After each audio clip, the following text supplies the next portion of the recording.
अस्सलाम वालेकुम वरहमतुल्लाहि वबरकातुहू।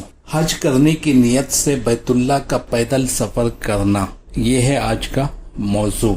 इन दिनों बहुत से लोग इस सवाल का जवाब जानना चाहते हैं कि क्या हज की नियत से बैतुल्लाह का पैदल सफर करना सही है, जबकि आज सफर की बहुत सारी सहूलियात मयसर हैं। इस सवाल का जवाब अहादीस रसूल में तलाश करते हैं तो इस सिलसिले में मुताद्दिद अहादीस मिलती हैं, जिनमें मज़कूर है कि अहद रिसालत में बाज़ सहाबा और सहाबिया ने बैतुल्लाह का पैदल चलकर हज करने की नजर मानी, लेकिन जब खबर आप सल्लल्लाहु अलैहि वसल्लम तक पहुंची तो आपने उन्हें पैदल सफर करने से मना किया और सवारी इस्तेमाल करने का हुक्म दिया। इन अहादीस में से 2-3 यहाँ जिक्र करता हूँ। पहली हदीस अनस रज़ियल्लाहु अन्हु कहते हैं कि एक औरत ने नजर मानी कि वो बैतुल्लाह तक पैदल चल कर जाएगी। नबी अकरम सल्लल्लाहु अलैहि वसल्लम से इस सिलसिले में सवाल किया गया तो आपने फरमाया, अल्लाह ताला उसके पैदल चलने से बेनियाज है, उसे हुक्म दो कि वो सवार होकर जाए। ये हदीस सही तिरमिज़ी 1536 की है। दूसरी हदीस अनस रज़ियल्लाहु अन्हु कहते हैं कि नबी अकरम सल्लल्लाहु अलैहि वसल्लम एक बूढ़े के करीब से गुजरे जो अपने 2 बेटों के सहारे हज के लिए चल रहा था। आपने पूछा, क्या मामला है? लोगों ने कहा, अल्लाह के रसूल, इन्होंने पैदल चलने की नजर मानी है। आपने फरमाया, अल्लाह इसके अपनी जान को अजाब देने से बेनियाज है। फिर आपने उसको सवार होने का हुक्म दिया। तीसरी हदीस अकबा बिन आमिर जहनी रज़ियल्लाहु अन्हु की है। वो कहते हैं कि उन्होंने नबी अकरम सल्लल्लाहु अलैहि वसल्लम से कहा, मेरी बहन ने बैतुल्लाह पैदल जाने की नजर मानी तो रसूलुल्लाह सल्लल्लाहु अलैहि वसल्लम ने फरमाया, तुम्हारी बहन के पैदल बैतुल्लाह जाने का अल्लाह कोई सवाब न देगा।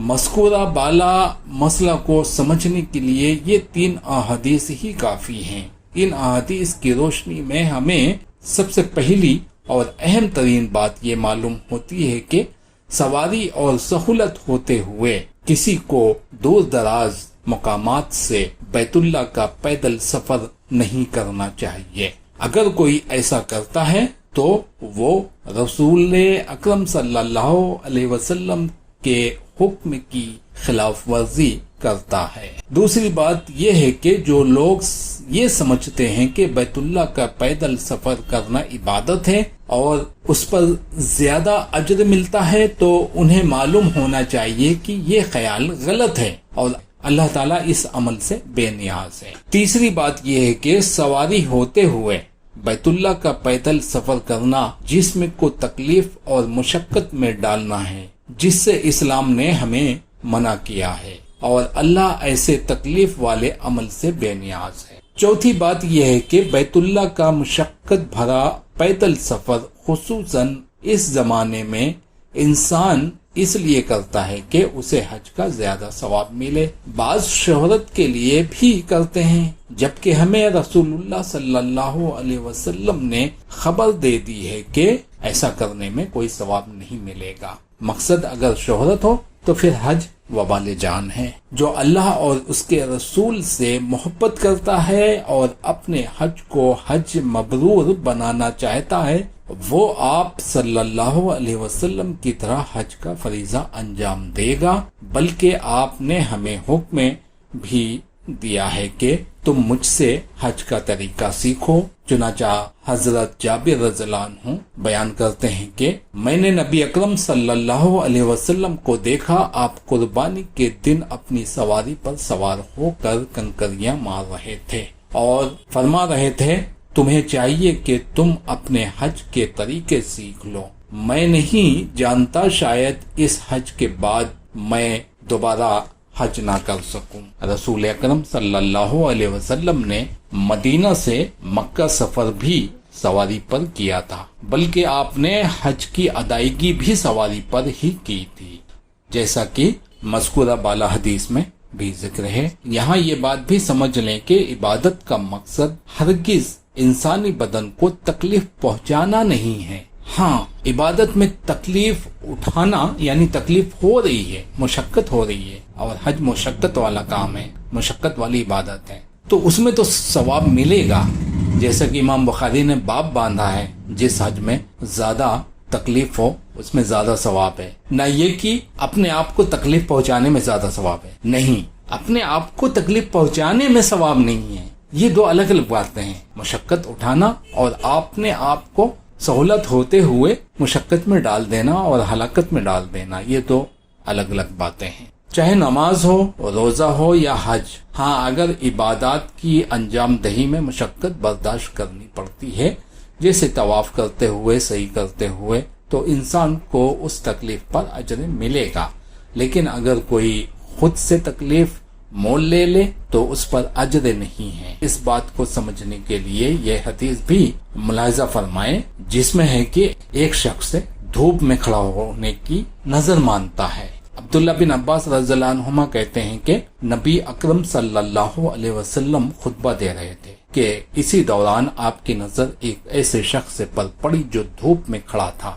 آپ نے اس کے متعلق پوچھا تو لوگوں نے بتایا یہ ابو اسرائیل ہے، اس نے نظر مانی ہے کہ وہ کھڑا رہے گا، بیٹھے گا نہیں، نہ سائے میں آئے گا نہ بات کرے گا، اور روزہ رکھے گا۔ نبی اکرم صلی اللہ علیہ وسلم نے فرمایا اسے حکم دو کہ وہ بات کرے، سایہ میں آئے اور بیٹھے اور اپنا روزہ پورا کرے۔ خلاصہ کلام یہ کہ سواری چھوڑ کر کسی مسلمان کے لیے درست نہیں ہے کہ وہ اپنے ملک سے پیادہ مکہ مکرمہ کا سفر کرے اور حج کا فریضہ انجام دے۔ اس عمل سے ہم سب کے نبی صلی اللہ علیہ وسلم نے منع فرمایا ہے، اس لیے ہم آپ کی سنت پر عمل کرتے ہوئے آسانی کا راستہ اختیار کریں، جیسا کہ آپ امت کے لیے ہمیشہ دو معاملوں میں آسانی کا راستہ اختیار فرماتے ہیں اور امت کو مشقت سے بچاتے ہیں۔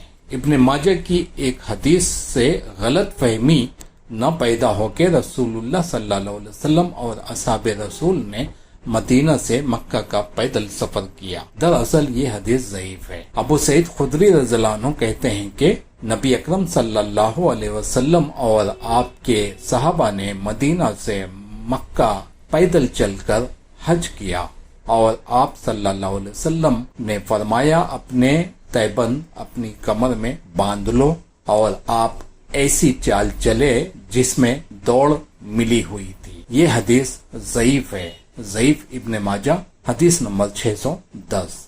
حقیقت یہ ہے کہ نبی کریم صلی اللہ علیہ وسلم نے اپنی سواری قصوہ پر سفر کیا۔